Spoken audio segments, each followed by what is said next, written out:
Hey guys, Liz here from Massage Matter of Fact. How you all going? Hope you're having a great day.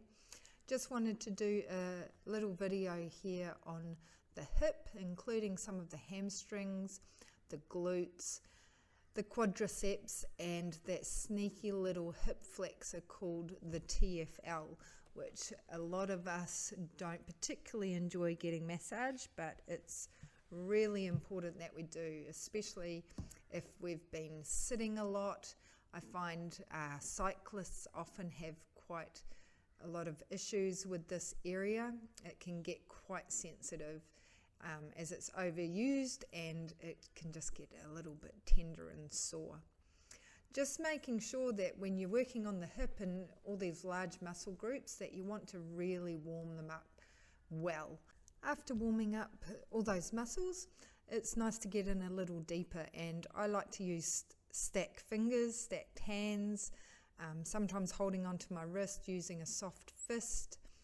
I'm not a huge person, so I actually really like to get in using my arms and my elbows quite a lot.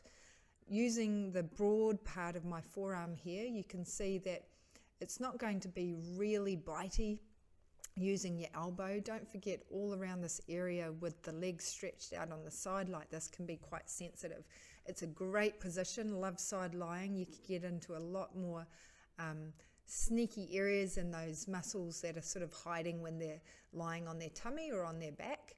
And as you can see here, I've started on the vastus lateralis on the quads, and then going back around to your hamstrings and curling back up over those glute muscles right at the top there.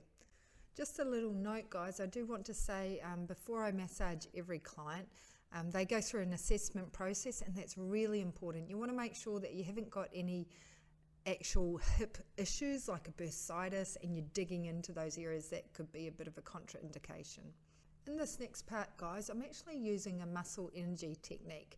So it's a bit hard to tell, but I'm asking the client just to push against my body, and then when she relaxes, I can stretch that muscle out a little bit more. So here it's like the hamstring and the glutes, and then we can just soften that area and get a little more range in that muscle for where it's been quite tight. So it's a great technique, and clients usually get a really good result from it. Still in side lying, guys. Here I'm just doing some broad compressions through with my arms, with my forearms.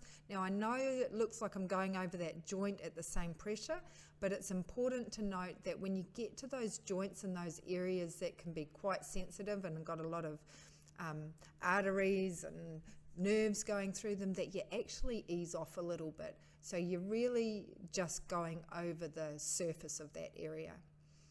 So next we move on to that TFL, that sneaky little muscle that can be quite sore. It's only little, but we give it quite a workout, often sitting in our offices, and like I said, cyclists can have issues with it, but a lot of people I find are quite tense here, and often I don't feel like it's attended to as much as we should.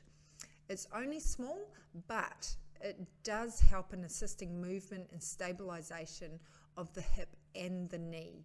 And it actually works with all of your glutes, the medius, the minimus, and the maximus, to help abduct the hip. And what that means is taking your hip away from the center of your body. It does actually go down into the ITB band. So what I like to try and do is work on the muscle. If we can loosen off that muscle a little bit, then rather than just rolling up and down on that poor ITB band, then you're probably going to get a better result, and it's actually not as painful as rolling up and down on a thick sheath of tendon. It's also really important here to get right up into all of those attachment sites. So explain to your client what you're going to do, make sure they're draped really appropriately, and then get right into those areas where they may be experiencing some tension. And if you can release off that tension, then it's really going to help their range of motion and ultimately help out some of that pain that they may be experiencing. So just here to finish up, I'm just getting right into all those muscles, all into the glutes, a little bit down to the hamstrings again, just releasing off some of that more specific work that we've been doing, and making it basically feel nice at the end of your massage with all those specific moves that you've been doing. Thanks guys. Look, I hope you have a great day. I hope this is helpful, and we'll see you at the next one.